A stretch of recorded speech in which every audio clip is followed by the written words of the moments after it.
So, fundamentally, this concept is wrong. What has happened is that in support of this concept, the Sufi groups, who divided themselves up into what were known as tariqas, or paths, they prescribed for their followers a variety of different practices, which are known on the general category of zikr, remembrance of Allah, but it became some physical things where they may be dancing, they may be swinging from side to side, turning their heads one way up and down, and things like this. They do this thousands and thousands of times until they reach certain states where actually they're sort of, going into states of hyperventilation, where they're, intoxicated, semi-intoxicated by taking in so much air, and they fall down, so much oxygen in their bloods, in their blood system, so and so. In these states, they claim that they, see Allah, or they become one with Allah, etc., etc. Now, these practices tend to be attributed back to Prophet Muhammad, may God's peace and blessings be upon him, but the fact of the matter is that they cannot be, not authentically. All of the various chains of narration are fabricated. Some claim that when Abu Bakr was in the cave along with Prophet Muhammad when they were going to Medina, when the Prophet left Mecca fleeing from the plot to kill him, that he was with Abu Bakr and he was alone with him in the cave, and that whilst he was in the cave, he revealed to Abu Bakr certain secrets. And these are the secrets of the Sufis. This is nonsense. No evidence to support this. And the practice of what today is called Sufism, where the Sheikh, or the leader of the Sufi group, he will require his followers to submit themselves to him totally. They become murids. Murid meaning one without will, one who has given up his will. So much so that the Shaykh can do anything and command them to do anything, and they just obey.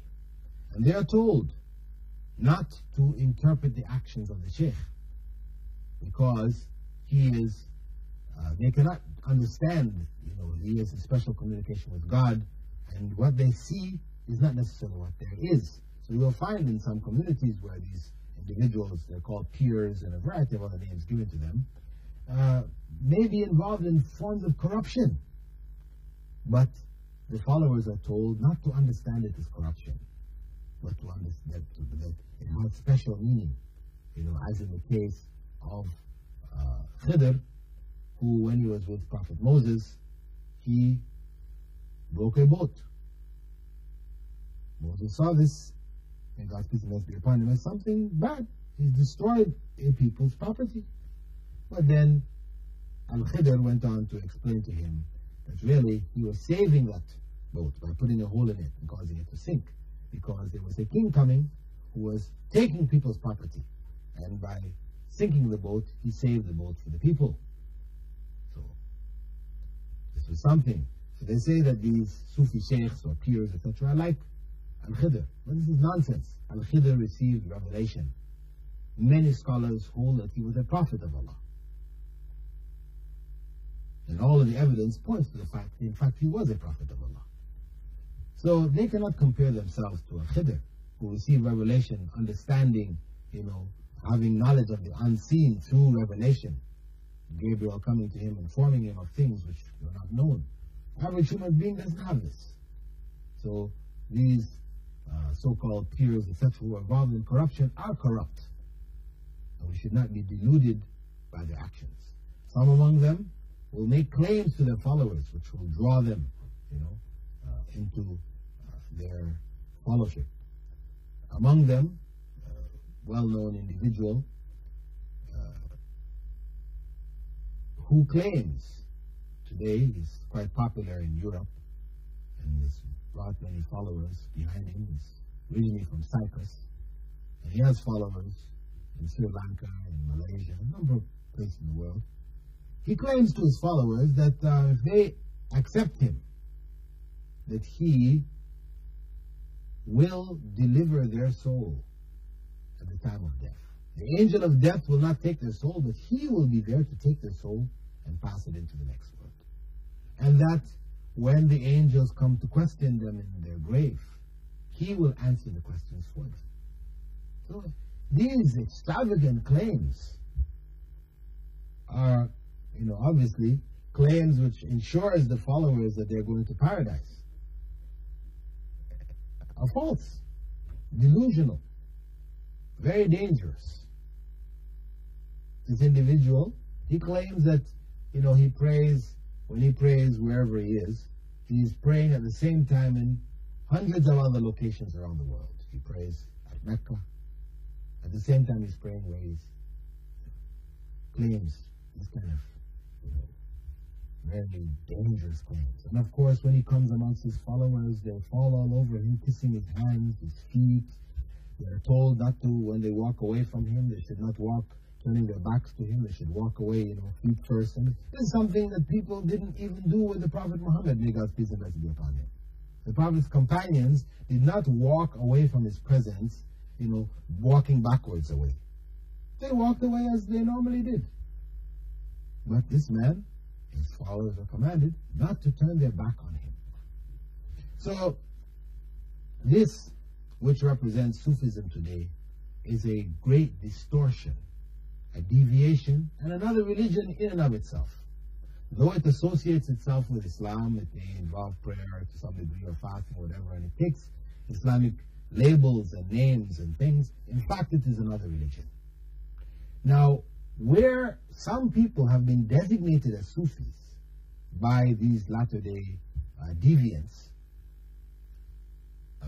well-known righteous scholars of the past, because they were ascetics, they were people who abstained from many of the worldly things, they lived simple lives, etc., etc., and they have been designated as Sufis.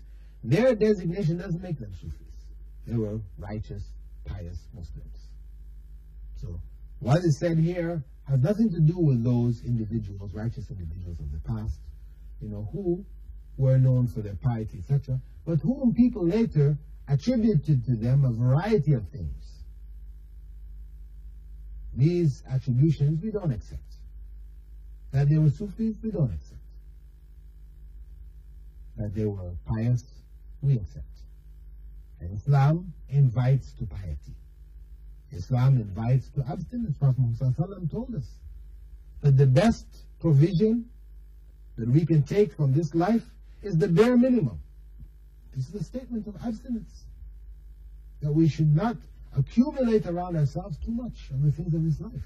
He said we should be in this life like a stranger or a traveler. We only take what is necessary. So there are so many recommendations of the Prophet Muhammad, may God's peace and blessings upon him, to abstinence and simplicity in the course of life, that we don't need to find and make up a new system to become more spiritual. All of it is there in Islam. The final religion, the religion which Allah revealed to Prophet Muhammad and revealed to Prophet Abraham, may God's peace and blessings be upon them, was Islam. And as Allah said, "Al-yawma akmaltu lakum dinakum." Today I have completed the religion for you. It was complete with Prophet Muhammad sallallahu alaihi wasallam, not in need of any other hidden system or additional system to bring out what is not there. It was complete. With that, dear viewers, we didn't get much beyond this question, and I said it is a big question, Sufism, and it is something which is a danger in much of the Muslim world, misguiding many people into worshipping other human beings, praying at their graves, doing all kinds of acts which are forbidden in Islam in the name of Sufism. May Allah protect us all from these types of deviations. When we are seeking righteousness, these satanic forces, evil forces, may misguide us in the name of righteousness. With that, dear viewers, I'd like to thank you for being with us, and I hope to see you in coming programs. Wassalamu alaikum wa rahmatullahi wa barakatuh.